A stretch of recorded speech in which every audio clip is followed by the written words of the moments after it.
Amusement park employees of Reddit. What is your horror story?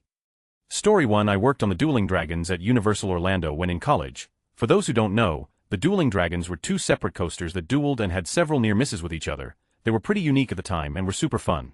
As you can imagine, Universal told people to empty their pockets before they rode so that their phones wouldn't fly out and smack somebody on the other coaster at 60 miles per hour. Of course, many times people would ignore this because they're lazy and stupid. I was working one day when the ride shut down completely. Change had flown out of someone's pocket and hit a guy in the eye, leaving him blind in that eye. The tragic part, the guy was already blind in his other eye. Now the guy is 100 blind. They didn't duel anymore after that, and the ride was left permanently much lamer. I still feel for the poor blind guy, but the irony is comedic in a dark sort of way. Edit. Since a lot of people are asking, this happened in 2011. Story 2. One of my supervisors got fired for shooting up in the supplies closet, then taking a golf cart and accidentally running over a child. He was rehired after he went to rehab and then tried to sell drugs to the staff every day. Story 3. Was working the first shift opening the park and doing dry runs with a roller coaster. Well, when it came back there was obvious impact on the front car. One of the groundskeepers had headphones and listening to music working through his shift. He died instantly. The following week was a nightmare, and I still don't think to this day they have found all of him. Story 4. I once had to height check a girl who was both mentally and physically disabled. This is just as they're about to get on the ride too, as someone else previously didn't bother to check her height to begin with.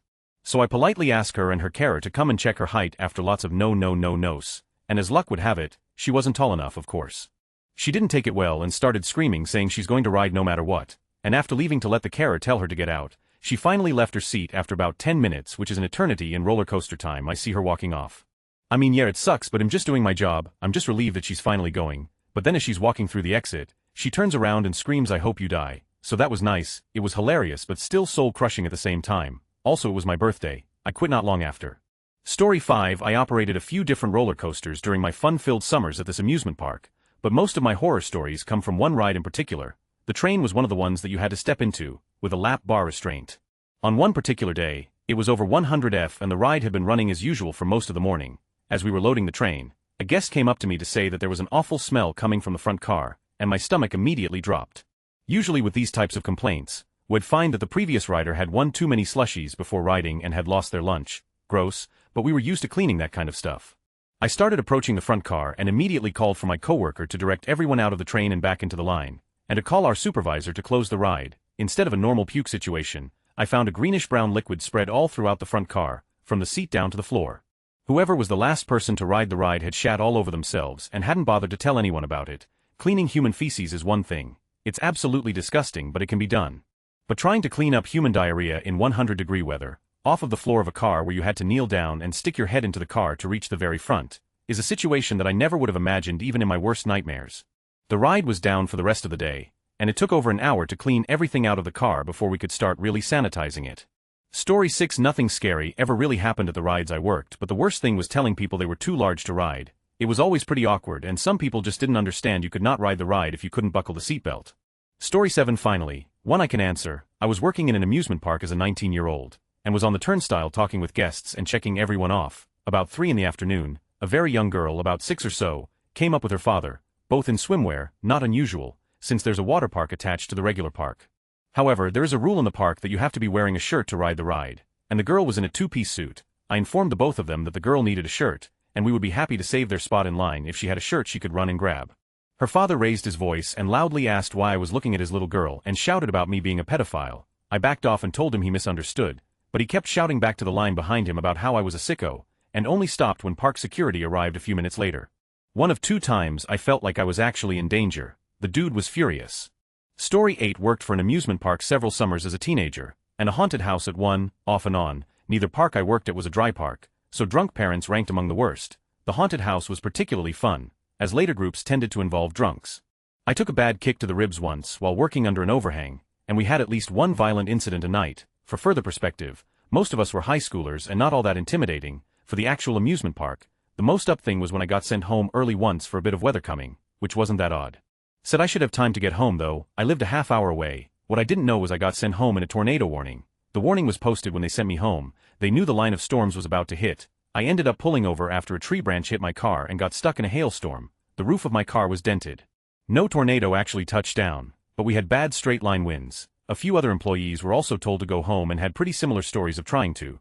The woman working the office that day just decided, on her own, would be better off going home than staying in the fairly solid, permanent buildings on the premises. AKA, once we were gone, not her problem. Story 9. I'm not an employee but was a resident of the area at the time. At Busch Gardens, VA, a few birds got in the way of a moving coaster train during its grand opening and hit the supermodel Fabio in the face.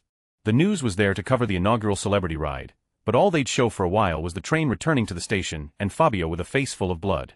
Story 10. Not really a horror story, but it was scary to me.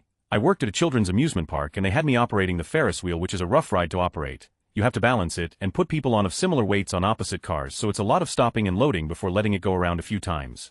As you can imagine, it's difficult for a teenager to explain to an overweight couple why they can't get on the ride when the only other person on the ride is a skinny kid. I was supposed to only be on the ride for 2 hours. They left me there for 4 hours in direct sunlight with no breaks.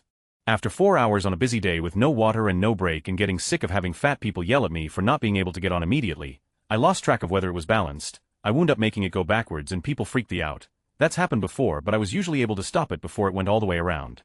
Not this time. I physically didn't have the strength. Luckily the owner was around and stopped it. People were pissed. When my supervisor came to see what happened, I said, that's what happens when you leave someone on this ride for 4 hours. No idea how I didn't get fired. No one was hurt, but they sure as were terrified. Story 11. Lifeguarding at this lazy river tube pool. Basically just tell kids to get back in their tubes all day. These two guys like 30 years old are arguing in polish or something floating all around the lazy river. They are on lap 2 or 3 of arguing and really going at it. One of them pulls a knife out of his trunks and stabs the other guy's tube. He walked around to the end with his pop tube, while guy with the knife proceeds to just hop all the different fences to get outside the park and is not seen again. Story 12. I used to drive the monorails at Disney World. We could take up to 4 people with us in the front of the monorail. All they had to do was ask for the nose. One time I was at Epcot Center and this family of 3 got on board. They all seemed to be in a good mood, and as we're traveling the son said, "Daddy, I don't feel so good." And the father said to him, "What did you eat? Too much junk food?" Just then I noticed the kid began to hurl. The father just shoved a t-shirt in the kid's mouth and it was spraying out the sides like a busted water pipe. All over the floor was brown water and chunks of hot dogs. The smell was killing all 3 of us. When we pulled into the station at the Transportation and Ticket Center, there were a few good-looking girls waiting to get in the nose. But me, being the lucky guy that I am, when the doors opened and they could smell it, everybody on platform just ran away from the train. The family was so apologetic, but it took a while to get that smell out of the train. Story 13. So Six Flags has a lot of really dumb rules for their employees, which causes there to be a crazy high turnover rate. That, on top of the fact that on this particular day, it happened to be the hottest day of the summer in New England, meant that after having only worked there for 2.5 weeks, I was the most senior person in my department of Kidsopolis. This means I have to run the whole operation schedule for my department and tell everybody where to go and what to do all day. Keep in mind I don't even know half of these people's names. On top of that, nobody knows how to operate the freaking Zoom jets.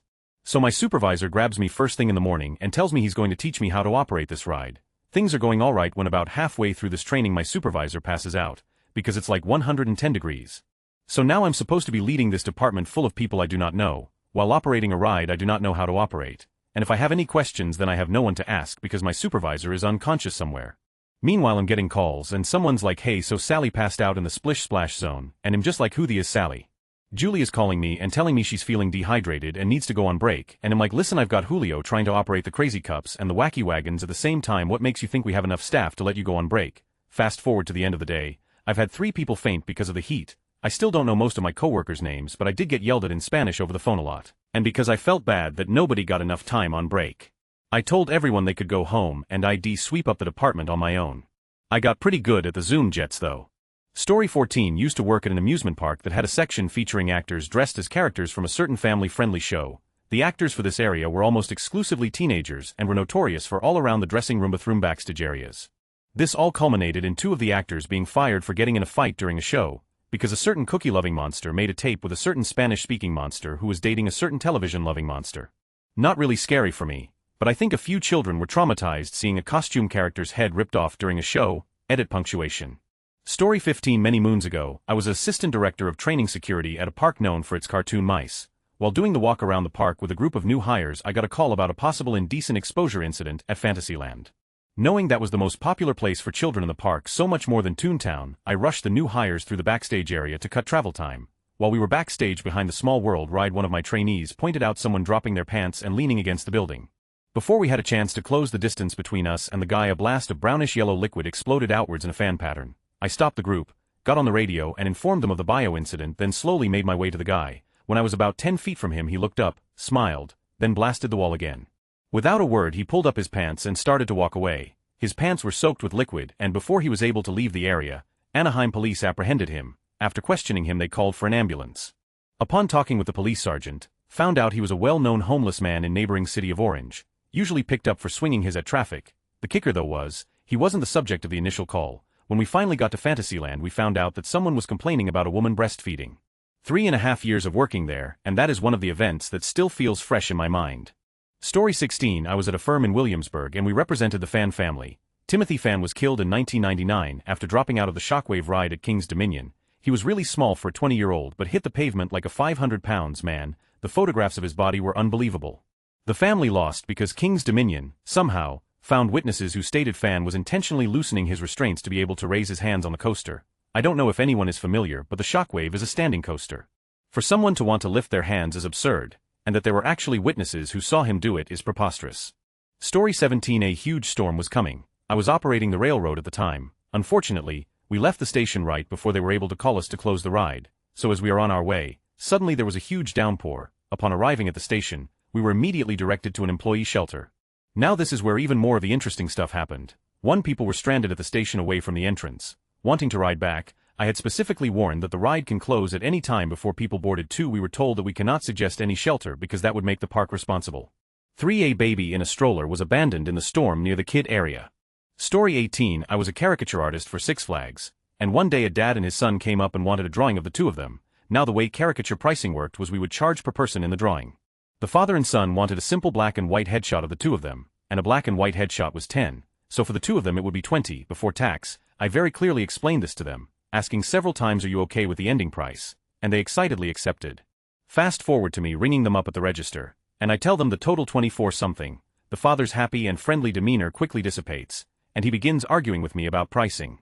I calmly explain the situation with pricing and apologize if I wasn't clear enough, and gently remind him that he understood and agreed, otherwise I wouldn't have done the drawing. Big mistake. He gets angrier and starts yelling at me, cursing me out for lying and overcharging them to put a few more coins in my pocket. He accuses me of preying on parents and their children, thinking I can take advantage of them because they're stupid.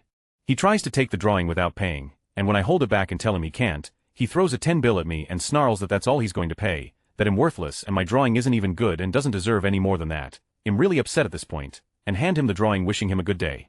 Fuck you, he yells in response. The whole time his son is standing there, looking embarrassed and terrified. The dad proceeds to pace back and forth in front of my stand, alternating between coming back to the counter and yelling at me and chasing customers away, screaming at them about how I'm stealing money and how the stand is a huge ripoff. Thankfully his charade lasted all of 20 minutes and police finally got him out of there. Left me pretty shaken though. I had to take my break early and cried over my lunch. Story 19. I was working security at a theme park when I was 18. One evening one of the roller coasters that was stopped in the station got rear-ended by another. There were some injuries. Nothing severe thankfully. I did however end up staying up all night, after the park had closed, sitting on the coaster to ensure no looky-loose or news media tried to get access to the cars. It was dark, creepy. I was 18 in a closed, deserted amusement park.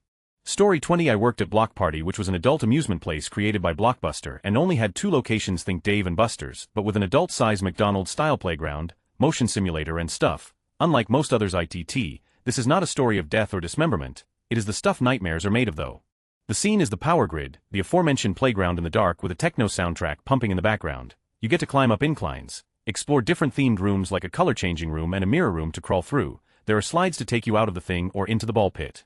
Oh yeah, there's a ball pit. Really cool thing, except when the unthinkable happens. There are a couple of cast members working in there, usually one at the front and one roaming. If I recall correctly, I was floating, basically covering breaks, and yes, I was covering the power grid as the time of the event. I was covering the entrance and was going to roam after the coworker I was covering got back. So there I am, helping guests get their card in the turnstiles right because following the arrows is hard and telling them the rules. After that, it is watching them take off their shoes and lock them up. Now that the scene is set, on to the event. I got a complaint about a really bad smell in there and had the roam try to find it. There was only one way to do that: crawl through it yourself. She did find it in the mirror room and reported it to the manager. The manager went to find out what was up. The manager could not tell what the source was since it was so dark. I went to the control panel and turned on the overhead halogen so she could have better look. I'm told she became real religious as the light hit the mirrors up there and screamed out Jesus, Mary, and Joseph. I cannot confirm this as her prayer could not be heard over the thumping of the bass line being blasted through the speakers.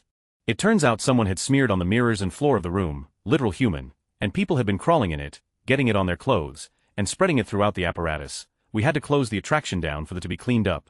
People are gross. Story 21. I worked at a water park when I was in high school. Not the sort of amusement park most people think of, but still an amusement park. The park had lots of large pools with a shallow section and a deep section, separated by rope. For some reason parents thought that their kids splashing around in the shallow end qualified them to swim in the deep end. When you're a lifeguard you're supposed to scan the pool every 30 seconds to check on everyone. 30 seconds is a long time. On more than one occasion a kid would wander over into the deep end. They would be okay for a few seconds but would panic and start drowning. Unlike what you see in the movie, someone drowning is a fast silent affair. Splashing is the exception not the rule. Usually it didn't take too long to spot someone drowning. The problem was that when a guard blew the whistle and jumped in the water people would start flailing like chickens with their heads cut off. Unless the pool was nearly empty this significantly slowed things down. And then there's the people that tried to help. Unless you're a qualified guard, stay out of the way. On more than one occasion kids got pulled from the water pretty near death. Giving a kid CPR is not a pretty sight. One kid did die during the time I worked there. Thankfully it was on a day off. Story 22 worked at a water park. Witnessed a man at the wave pool that would pull down his trousers and rub his junk up against little kids that were isolated from their parents. It was absolutely horrific and disgusting to witness. Of course I had to report it to security, and thankfully they had a camera at the front of the pool allowed for more evidence than just he said she said testimony. Had to go to court to testify. They actually admitted to it at the end of it all, which I don't know if that sickens me even more. Needless to say I'm glad I did the right thing and reported it because anyone could have easily just missed it or even ignored it. Edit: I have the article of the event. Not entirely sure if posting it is ethical since it gives the water park's name and the guy's name. Story 23 I used to be an operations lead on the Jurassic Park ride at Universal Studios Hollywood. One day, I'm working the dispatch board JP3, sitting in the operations booth when a phone rings. The lead manning the cameras answers, then suddenly slams the emergency stop button, shutting the entire ride down. We'd stopped for a moment so we could offload a disabled guest, and some brain surgeon was annoyed at the delay, so he lifted his kid out of the boat and sent him to call the booth from the emergency phone right next to the Jeep drop effect, which back then was still functional. If we hadn't been shut down, the kid very well could have been killed. We evacuated the ride, and stayed down for 5 hours because we couldn't get the water pumps back up and running. Dad and family were escorted from the park sans refund, though they pitched a fit. Another time, we had a couple of kids running around assaulting the costumed characters and then taking off. We had rough descriptions, and I just happened to be at the front entrance while a character was walking around. I saw one of them making a running approach on the mascot, and threw a nasty block into him as he tried to pass me. He went down hard, and stayed down when another dropped on top of him. He and his buddy were arrested, and I got a nice bonus for stopping them. Story 24 I worked as an attraction CM for a Disney park, and my main ride had a height requirement. It wasn't a bad one either. If you were about 4 to 6 years old, you met the height. It wasn't a roller coaster so there was no fear of the kid flying out of their seat, but because of the nature of the ride they physically had to sit upright in their seats without assistance and no lap sitting. The amount of times I've seen people try to sneak their infants on the ride is astounding. It got to the point where I stopped trying to be nice and would straight up tell people that their babies would be seriously injured. I would have parents jokingly smack their infant's head into the height bar and tell me haha they're tall enough now, like, the ride wasn't dangerous enough to cause shaken baby death or anything like that, but it also wasn't a freaking Fantasyland ride. Edit: been away from Reddit all day, so I didn't see how this blew up. For those asking, it was Star Tours in Anaheim before the update. I've seen the mechanics, and it's basically a rectangle on 4 hydraulic lifts. Story 25 I'm sitting there operating the roller coaster and this drunk lady in line shakes a turd out her pants all nonchalantly before getting in the ride. She looked right at me while doing it and I kind of acted like I didn't see it but was too horrified to look away at the same time. When the ride started I remember her yelling "Let's it," and I heard that phrase over and over in a nightmare that night. Story 26 I worked at an amusement park where one of our goals was to guest relate as much as possible. One day a kid told me hello after looking at my name tag. The name wasn't correct except for the first letter. I was having pretty rough day and I replied half-heartedly, without even really thinking, "Can you read, man?" His mother then told me the kid was blind in one eye. I meant to apologize, but instead asked "Oh he is," it was a girl. Story 27 Puke all over the sidewalks. Dangerous rides propelling customers 40 feet into the air as they plummet onto the hard concrete. 10 bathroom fees. And they drowned everyone who spoke up against it. We were forced to smile through it the entire time. It was a bloodbath. Story 28 I worked for one summer at a NASCAR speed park and it was probably the craziest summer of my life. So many injuries but nothing ever happening. When working the go-kart tracks if there was a wreck you were expected to run across the tracks dodging cars and unlodge the stuck car all before more cars zoomed past. The worst day though was on the 4th of July watching a man have a heart attack because I was the first person to get to the car when it stopped and had to wait with him until an ambulance showed up. Story 29 This doesn't necessarily have to do with working in an amusement park, but it did happen in one. I worked in food, and sometimes had to cover stations that weren't my home station. The one time I got put into a Dippin' Dots truck, everything was fine for a while, but nobody was checking in on me. I had to pee so bad but I was really busy and I couldn't close down to go to the bathroom. Well it got so bad that I ended up peeing myself. Of course 30 seconds later, someone from security came in and asked how I was doing. I pretty much said that I peed and bolted. told my manager I was sick and clocked out and left. I was mortified. It gets worse. Like 3 years later, I was on my senior trip for high school, and a bunch of us were sitting around talking about jobs we'd had. This one guy that was pretty mean started talking about how he had to clean up pee in a Dippin' Dots truck 'cause some hat peed himself. He said it was in the summer after 9th grade and he was pretty sure it was by the little kid section, which was where I was. I had never felt like I had such a weighted secret in my life before. Now I think it's funny, but I still have never told anyone that happened. Story 30. Working a high school night at a Midwestern amusement park, some dude decides to climb the large structure in the middle of the park. It resembles a tower in France. He is beyond all protected barriers and watches an elevator go up, and continues to climb. Since he at this point is already a genius, he forgets about the 6,000-pound counterweight that is careening down at him at 40 miles per hour. Dude is cut in half, and one half is pink jello. Yes, all breaks loose, body covered in sheets that are billowing in the wind since they are 150 feet above ground. Then, of course, operations continued normally. Story 31. During one summer in high school, I got a job at an amusement park water park. I was trained on the kiddie rides and worked them for about 2 weeks before they moved me to the adult rides. The problem was, they didn't train me on any of the rides, but most of the time all you needed to know is which button starts the ride. One day I'm working these swings, the ones that go around and up pretty high. I start the ride when a sudden thunderstorm hits, lighting all around, and I've got like 20 or 30 people locked into a lightning rod screaming. I had no idea how to stop the ride.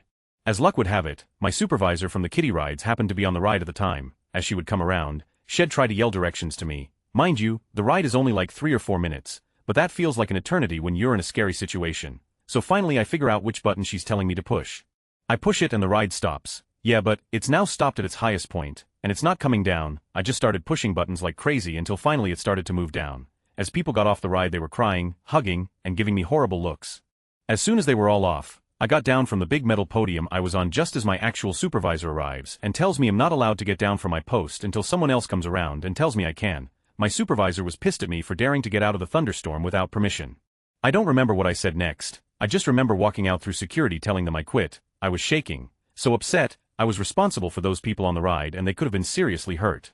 Story 32. Well, at my park we had these duck-themed paddle boats. The late-night shifts made this particularly scary. Anyways, I was working the ducks and tied up all the boats and went to check out, but I forgot the ride register so I went back to get it, and when I got there, 2 of the boats had drifted out into the middle of the lake. I figured it was just that I upped the knots so I had to get my manager so he could use the motorboat to go and get them, but he just looked at me dead on and said leave them alone and checked me out. The next day those 2 boats were gone and replaced with spares we had. I know this sounds like a shitty horror story, but it's probably the scariest experience I've had. Story 33. I have a different take on the question. I might have mentioned this story before, but oh well, I worked at the Forbidden Journey ride in its second year. We had worked out a lot of the kinks of getting the lines to work at their best, and we were getting close to having a perfect hour.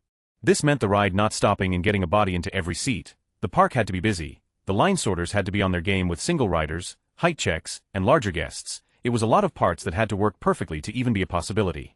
Well, we were 50 minutes into the hour and got told that we were very, very close to achieving it. It's one of those things that everyone gets really, really excited for when you are in the moment. 2 minutes pass, 4 minutes, still good. At 57 minutes I remember it vividly. Our boss comes to me. I am at the start of the ride platform and tells me to be ready to send a VIP. He knew what was happening with our perfect hour, so I knew it was a big deal for him to be risking it to get a VIP through the line, especially when we had a secondary platform to send them from. At 59 minutes, he gives me the signal to hold the line and tells me that Paris Jackson and her brother are getting on. The problem is, they said they were ready and they were, and took them over half of that last minute to get from the special door to the ride while we held guests back out of their view, and we had 68 empty seats while they tried to get there together. Not only did we not achieve our perfect hour, that was our worst count of the day. Typical not a worker, but when I was much younger I was walking out of Disneyland pretty late one night. They were having a lot of problems with the Rocket Rods ride at the time, and I guess we're testing it at night. As we walked under a part of the track something large flew off and smacked down hard. My dad made sure to find a few cast members and tell them, and the ride was permanently closed not long after. A year or so later I was bemoaning the fact that it was permanently closed and I never got to get on it when a mother and daughter walked up and said I was lucky I hadn't been on it. The last time they had ridden it had broken down, and while they were waiting the seatbelt suddenly started tightening. They ended up having to be cut out of the car. Of all the issues I've read about the ride, the seatbelt one has never come up, though others have mentioned things coming off it before. Story 34. Worked at a large amusement park in the Tampa Bay area. 2 stories come to mind. The coaster I worked on had no floors and someone's change from the front row fell out of their pocket and hit the person in the back row near their eye. Coaster came back with a lady bawling and blood all over her face. The second was someone threw up all over our elevator in 100-degree heat. With no AC, I drew the short straw on cleaning that up.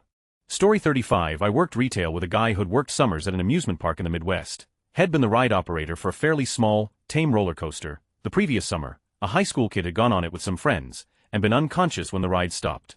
My coworker called for the medics and performed CPR until they got there. The kid was DOA at the hospital. My coworker said he still beat himself up about it sometimes. I told him not to. The incident had made the paper in my hometown because the kid who died was getting ready to go to my former high school.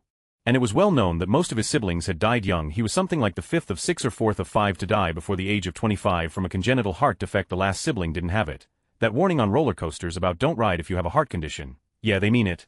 The kid died, and the guy I worked with had to live with the aftermath of it. The family tried to sue him and the park. It didn't go anywhere. Once he told the lawyers the kid knew he had a heart defect and shouldn't have been on the ride in the first place.